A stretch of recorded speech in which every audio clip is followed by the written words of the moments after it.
So I'm a microbiologist, and I spend a good chunk of my time scouring the world for some of the most deadly viruses on the planet. So some of the things we've done in the recent past have been to discover new forms of Ebola that have been killing people in Central Africa. We've discovered forms of retroviruses like HIV that have jumped over from animals into hunters. We study wet markets in places like China and Southeast Asia, where diseases like SARS came about. I have a huge fascination with recombination, how microbes end up interacting with each other and mixing and matching their genes, similar to what we think is going on with this E. coli outbreak in Central Europe right now. But I actually thought what I might do today is to flip it around, or at least start by flipping it around a little bit. I have the wonderful fortune to teach undergraduates, so most of my career has been spent teaching doctoral students, teaching graduate students, running research, and working with postdocs. But for the last 3 years, I've been at Stanford, and I've spent some time teaching undergraduates. And it's absolutely wonderful, because one of the things that I learned about working with undergraduates is no one tells them what it means to be a scientist. No one actually explains to them. These are people who are going to be scientists. A lot of the upper-level undergraduates that I see, they're going to be scientists. They don't know how you apply to a doctoral program. They don't know what it means to be a scientist. And so what it does is it forces me to go back and really think to myself in a very fundamental way, how do I describe what do I do? What is it that we do? And one of the things I said to them is, look, when you're deciding what kind of science you want to do, you should think back to yourself. You should think back on the major paradigm shifts in human history and think, what's your favorite paradigm shift that's occurred? Okay? And I thought about this myself. I was like, what is my favorite paradigm shift? And then the other thing you should think about is to postulate future paradigm shifts. If there was something that you could change about the way we think about knowledge, what would you try to change? What do you feel about the world that other people think is completely bizarre or lunatic, but you really believe in your heart, and that those things can drive you as a scientist? And so I started thinking to myself, well, I have to answer these questions for myself. Now, and I'm going to tell you about a scientist who you probably haven't thought about too much since grade school unless you're a microbiologist, or even if you are a microbiologist. I'll tell you about a couple of scientists after him. The first one is Anthony van Leeuwenhoek, who's was a Dutch really tradesman before he became a microbiologist, because there weren't microbiologists at the time that you had van Leeuwenhoek. So van Leeuwenhoek existed. He lived in the mid to late 17th century. And he lived at a time where we actually knew quite a bit about the cosmos. We knew some really substantial things about the world around us because we have strong visual sense. We're sort of very parochial when it comes to our visual sense. But we totally missed what I call the unseen world, this amazing group of living organisms. And believe it or not, these are the living organisms that make up the fundamental biomass of our planet, and these are microbes. And what van Leeuwenhoek did is he basically started with one of the first microscopes. He wasn't the first to use a microscope. That honor would go to the, to really look at life with a microscope, that honor would go to the British scientist Hooke. But he was one of the first to adapt. And you have to imagine, I wish I had a picture to show you, but I decided to do this without sort of PowerPoint. His microscope looked like a little tiny looking glass. It was something that was just about this big.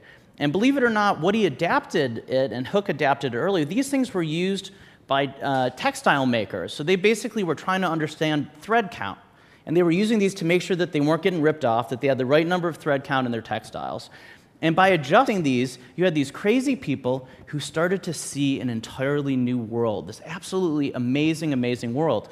And when he first started seeing this, he looked and he saw, look, there are living things here. And he kept working on these optics. What am I seeing? This is crazy. He called the things that he saw animalcules. Okay? These were his animalcules. And these were little things. They seemed to be moving around like animals. It was really an entirely different world that he had discovered. He went to the Royal Society, British Royal Society, still one of the most important scientific societies in the world. He presented the results and said, look how amazing this is. They published it in their transactions. They said, this is great. Very quickly, they retracted the finding. They basically said, we don't believe in this finding. We think this must be artifact that he's seeing in the microscope. And the reason why was because it was simply too profound. Everywhere you look, every drop of water, every piece of skin, every napkin was teeming with this entire world of life, and this was simply too radical for people to accept and to think as something that could be there. It took them over 3 years before they finally reversed themselves and said, whoa, this is reality. This really is the world, okay?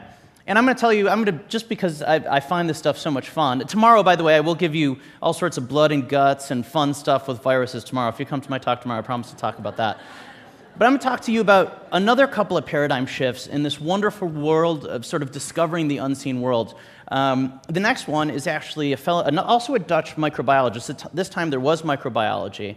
This is late 19th century, early 20th century. This is a fellow named Martinus Beijerinck. And Beijerinck was a microbiologist. At the time, that meant studying bacteria. And he grew up, and for me, this was an amazing story. I did research on this for my popular book, which is coming out this fall, called The Viral Storm. And Beijerinck grew up, and his father was a tobacco tradesman. And he had lost a fortune, in fact, the family fortune, based on tobacco mosaic disease. So this is this incredible disease, and basically it kills tobacco plants. He said, well, I'm going to have to find it. I'm a microbiologist. This is fascinating. Maybe, in fact, it influenced his decision to become a microbiologist. And he couldn't find the thing. There was no known bacteria that caused it. And what he said is, look, maybe this thing is smaller than bacteria. And what he did is a very sort of simple experiment when you think about it, is he filtered the hell out of these things. He took juice from infected tobacco plants and he put it through these really fine-grained filters that he knew would capture every bacteria that was out there. And what he did is he took the liquid that came out on the other side and he infected new plants with it, and lo and behold, the plants became sick. They got this tobacco mosaic disease, and he said, look, there's got to be something which is smaller than bacteria that's out there, okay? And ultimately, his finding led to he was known as the father of virology. So von Leeuwenhoek, father of microbiology, he discovered bacteria, and Beijerinck discovered viruses. Now, again, I spent a lot of my time looking for the nasty versions of these microbes, but let's take a moment and think about them. And I just to take your own body for a moment and to sort of think about these microbes. And now, first of all, let's even set viruses aside. So between your shoes and your hair or head, only 10% of the cells in your body are human cells. Okay? This is only bacteria. The other 90% of the cells in that space belong to this unseen world, this world of microbes. Okay, now having said that, I'm not pulling a parlor trick on you. They're much smaller, okay? So the mass is not as great as used, but the actual number of cells, okay?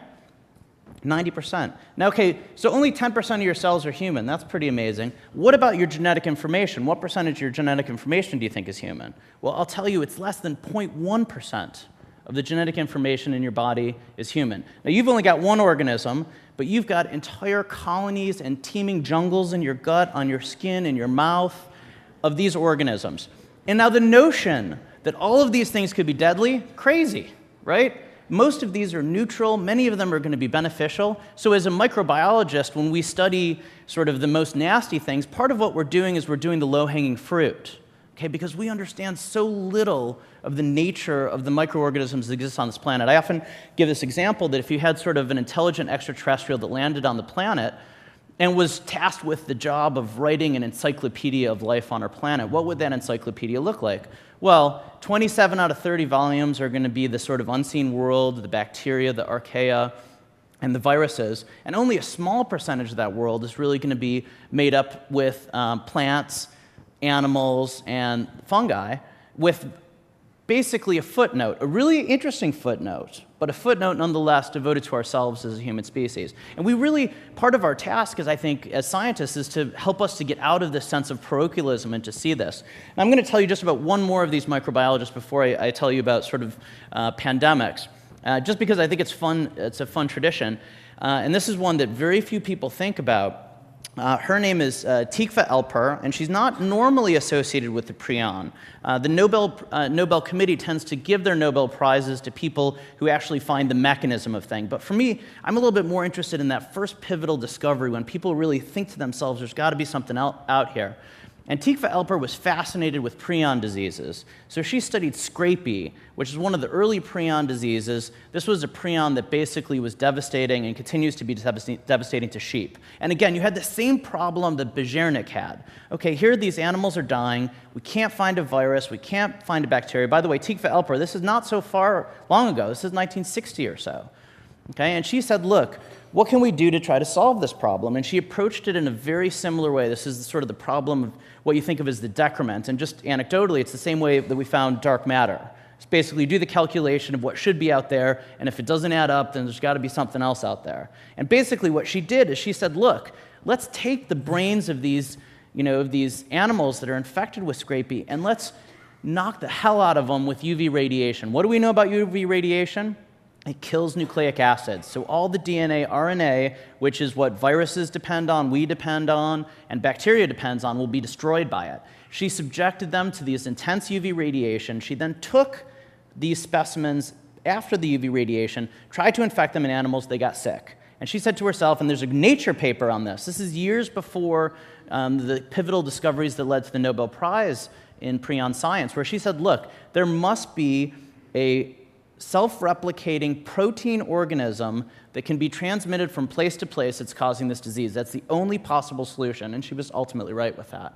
And so, as we sort of think about what are the things that kill us, I do think, in my mind, part of it is also taking a step back and recognizing them in the context of all these things around us that could potentially be very useful and very beneficial. And so when I'm talking to my students and I'm trying to explain to them why I do science and why I love microbiology and why sort of von Leeuwenhoek, Bejernik, and to a certain extent, Tikva Elper were some of my favorite scientists and really sort of dictated the important paradigm shifts in my history, it's sort of because what a fun time we live in to be able to have this massive, incredible, unseen world that's in us, on us, all around us, fills our oceans, fills even our air, and these microorganisms exist in clouds. They exist miles below the surface of our planet. They're the most dominant forms of life on our planet.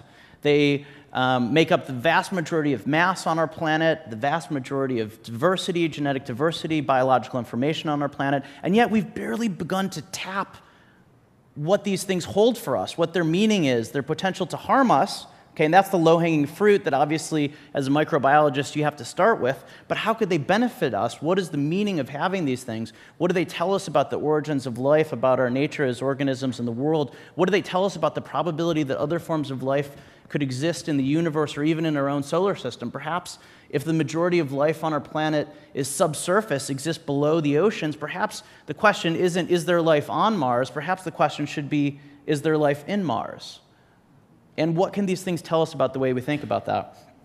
So just that's sort of my background. In honor of sort of the big learning event, I thought it would be good to tell you a little bit of a history of why it is that I do what I do. It's not necessarily because I'm sort of fascinated by the Ebola that makes animals bleed out, although I do find that to be interesting. Part of it is just that, it is interesting, and we'll talk about it tomorrow. So what about these things that kill us? And I think this goes to the point that we understand so little about really biological life on our planet, and particularly these really dominant forms of life, what I call the unseen world.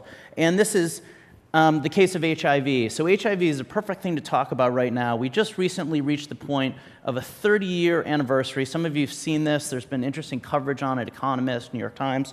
Right now, it's been 30 years since the very first cases of Kaposi sarcoma and pneumocystis pneumonia were seen in 1981. These were first noted by scientists now very famous and who really did an incredible job by actually seeing this.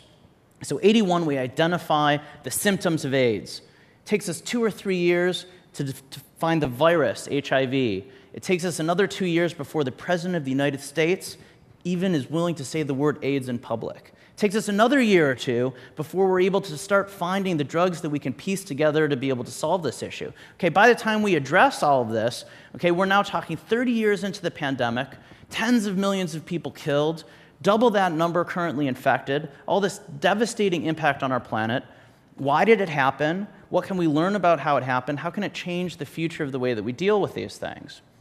Okay. Now, from my perspective, then I flip around and I ask the question, okay, well, where did it come from? It's a good scientific question. When did it enter into humans? How long is... Well, guess what the answer is? Before the Great Depression, that virus had jumped from chimpanzees over into human populations. Okay, by the time there was the Great Depression, by the time you had World War II, certainly hundreds, if not thousands, of people were infected with this virus. In 1959, we're able to go back and find specimens that were held in hospitals in Kinshasa that show us, they were just accidentally held. These were things that were basically stored in wax. Specimens from people who had cancers were able to go back and find HIV in these early specimens. Okay? So, I mean, if you're following me here, you should be asking a really, really fundamental question to yourself, which is, if this virus crossed over so long ago, if it was already devastating people at the time of World War II, why did it take it until the 80s for us to discover this thing? Okay, we're real proud of ourselves. God, we know about, we're able to send people to the moon. We can contemplate going to Mars. We've sent, satellites that now are able to look back and, see a little teeny dot of our planet and see the entire solar system. I mean, that's crazy stuff. How did we miss this? And I think it's a really important question. And frankly, from my perspective, part of what it means to me, and part of the reason why I don't spend my life looking for forms of unseen life that might be more satisfying as a microbiologist, is because we don't do this very well. And there's really no excuse to doing it well, because we spend a tremendous amount of time and energy running around the world trying to control these diseases. And I think there's a very relatively simple reason why that's the case, which is humans are pretty good at responding to things. We're very good at being reactionary.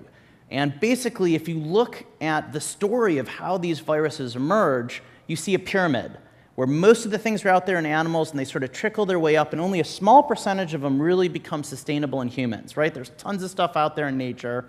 Occasionally, it's popping into humans. Every time you see someone kiss their dog on the mouth, they're getting little microbes. Most of them go nowhere. Only a small percentage become truly human, okay? Now, if you turn around and look at where do we invest our energy in studying the diseases, the pandemic diseases of humans, it's an inverse pyramid. We spend all of our time and energy on those few things that have become pandemics. And by that time, it's largely too late.